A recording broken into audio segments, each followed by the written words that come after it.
Okay, so you've got your base station, you're ready to do a giant workout, and the first thing you're going to do, if you're by yourself, if you don't have another person, you can easily set it up by yourself. So the first thing I'm going to do is I'm going to move it to the area where I want to set it up.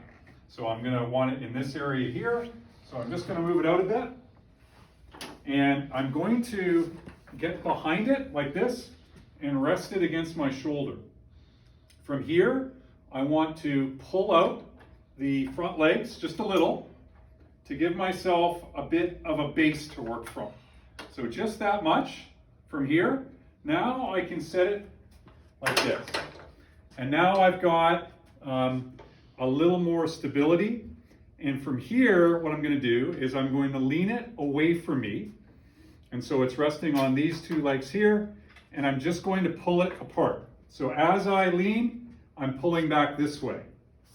Okay, so you see that? So I can just keep going, and you'll feel it lock against the lower limiter here. Okay, so you'll see this limiting bolt here. This is the maximum width, which for base station is 49 inches roughly, from outside to outside. And so that's what keeps the X-back folding out to its full width. From here, I'm going to pull out the front legs, just like that, okay? And I'm gonna make sure that's locked out. And I'm gonna do the same on this side. Pull out front leg, just like that. And I'm gonna make sure that's locked out by pressing down on the side brace, just like you would with a step ladder. Okay, so now we're just about ready. In terms of setting it up, I want to take down the X-back locks. So what this does is hold the X-back firmly in place against its locking mechanism here. So all I do is make sure these are sliding. I can just twist this until it slides, bring it down until it makes contact with the sliding carriage, and then twist to lock, screw that in place. Same thing on the other side. Make sure this slides just by unlocking, twisting, and now I twist to the right, clockwise against the carriage. So now this is firmly in place and it can't go up or down. From this step, we're going to, so now everything's in place in terms of the stability of base station, and I'm going to add in the pull-up bar. So the pull-up bar has one end that is threaded, which comes out just like that. You've seen that like with curtain rod before. Okay. Pull-up bar from one side, there's the top hole, across, through the other side.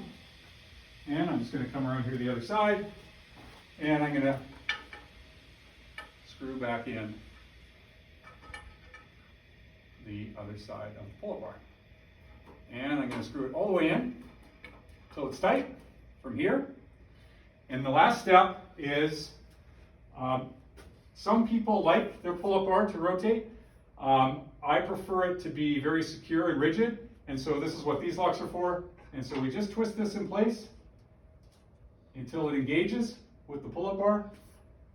Okay, just hand tight, not any tighter than hand tight. And same thing on this side. Just hand tight.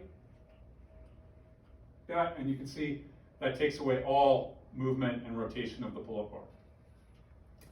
Now you're totally ready to use your base station, whether it's squats, bench press, pull-ups, what have you. It's very stable and it's very rigid. One other thing to look for is on the feet. We want to make sure our feet are making good contact with the ground.